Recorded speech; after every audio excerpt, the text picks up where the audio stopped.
Il y a 10 ans qui sont passés entre l'écriture du livre et ce film. Il y a 10 ans, où est-ce que vous étiez? Est-ce que vous étiez encore à Strasbourg? Il y a 10 ans, j'étais ici, enfin j'étais en région parisienne, mais d'une certaine manière, je suis venu à Paris parce que, pour le métier, pour la musique, etc. Mais j'ai toujours été à Strasbourg en fait. C'est marrant, j'ai un rapport très particulier à Paris. Je suis né à Paris. Mais Paris, ça a toujours été pour moi un lieu de travail. Ça n'a jamais été. Et pourtant, aujourd'hui, ça fait maintenant assez longtemps que j'y vis. Mes enfants fréquentent, enfin à l'école, ils sont. Mais quand même, j'ai ce rapport où Strasbourg, l'Alsace, enfin tout ça, j'ai un rapport très fort. Mon quartier de Neuhoff, où j'ai grandi, etc. J'ai un rapport très fort et très particulier à. Ce qui fait que j'ai écrit, j'étais comme maintenant entre Strasbourg et Paris. Et voilà, c'était une sorte de bilan aussi ce bouquin, parce qu'il y avait l'aventure NAP avec mon groupe qu'on a commencé ado, et on était de tout jeunes adultes.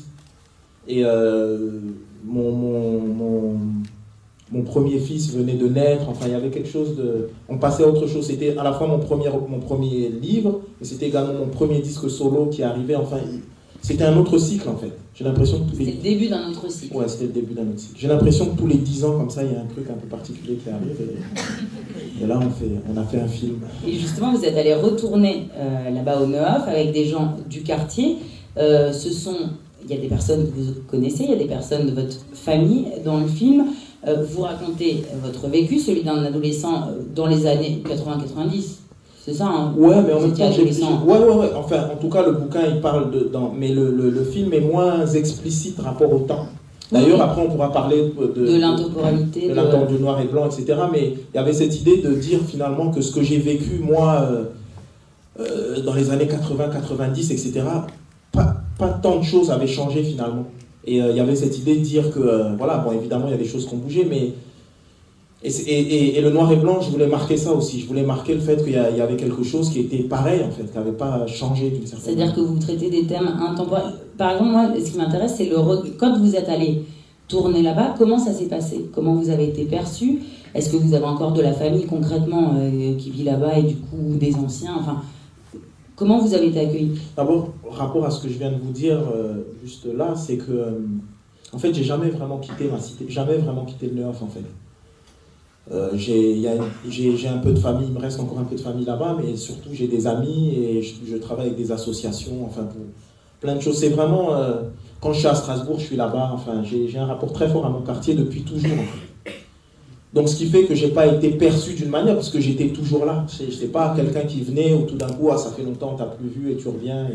Donc j'ai toujours été là. Donc ce qui fait que, et pareil pour moi, pour ce film, c'était obligé que je le fasse dans mon quartier au Neuhoff, in situ, là où les choses se sont effectivement passées, il y avait ça.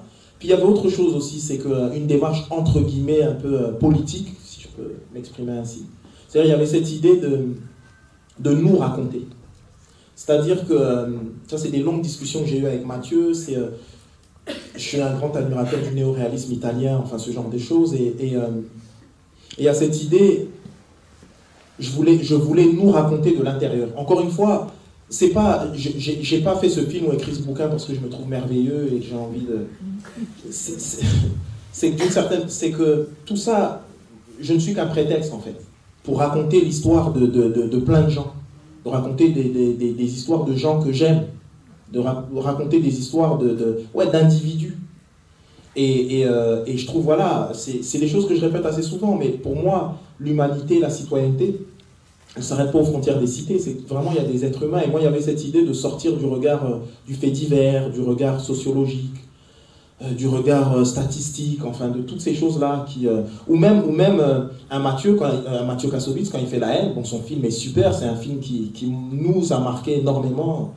Mais c'est aussi bienveillant qu'il soit, c'est un film extérieur. C'est-à-dire quand on est de l'intérieur, on ne vit pas les choses de cette manière. Et moi, j'ai eu une espèce de frustration depuis hyper longtemps, que ce soit à la fois dans les bouquins que je lisais, dans les films que je voyais, qui parlaient de nous en fait. Et ben, j'avais toujours ce sentiment qu'on était toujours à côté de nous. C'est-à-dire, d'une certaine manière, c'est eux. On est une espèce de tribu, Alors que moi, ce qui m'intéressait, c'était de parler d'individus, en fait. Des vrais gens. Il y a des vrais gens, des gens Et je me disais que le cinéma pouvait, d'une certaine manière, pouvait nous rendre justice. Et d'une certaine manière, j'ai voulu faire ce film pour nous, par nous. Mais pas dans le fait de se dire, se ghettoiser davantage ou quoi, mais dire, regardez en fait, aux gens qui viennent pas de citer, dire, regardez en fait, on est comme vous. C'est la même chose, il n'y a pas de différence. Évidemment, il y a un folklore particulier, mais il y avait cette idée de dire, on est pareil et que les cités, c'est pas hors du territoire de France, c'est la France aussi. Donc il y avait vraiment cette idée-là. Et aussi de parler de nous positivement. Qu'est-ce que ça veut dire parler de nous positivement? C'est-à-dire pas d'être dans le déni de quelque chose, parce que mon film est dur, etc. Mais dire qu'il y a des belles histoires aussi. Et que malgré toute cette difficulté, etc., il y a aussi des belles histoires et que c'est possible et que c'est réel et qu'il y a beaucoup plus de belles histoires qu'on ne croit, en fait. Donc voilà, il y avait tout ça, il y avait cette démarche-là et je trouve que le cinéma, c'est un merveilleux médium d'humanité pour ça. Mais c'est pas été trop dur pour les castings? Tout le monde n'a pas voulu être dedans? Dans le film? Ouais. Non, mais c'était marrant parce que aujourd'hui, les gens, ils ont un rapport très particulier à l'image et au fait de se faire filmer. En fait, tout le monde est un peu acteur. C'est-à-dire, personne n'est... Il n'y a pas de... Ils n'ont pas de complexe vis-à-vis de ça. Donc je dirais, il y avait le tout, c'était de faire le tri de talent, parce qu'il y avait tellement de talent. Et moi, ce qui m'intéressait, c'était vraiment des gens de mon quartier. La plupart des gens qu'on voit dans le film, il y a des gens donc, de ma famille, et il y a des gamins que je connais depuis tout petit. Il y en a même que j'ai vu naître, c'est-à-dire, et qui jouent, c'était...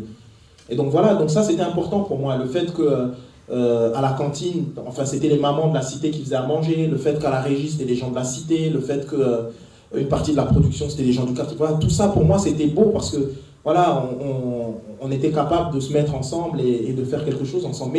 Mais finalement ça a toujours été ma dynamique. Notre premier album solo avec le groupe, le titre de notre premier album, quand j'ai sorti, il s'appelait La Racaille sort un disque, tout un programme.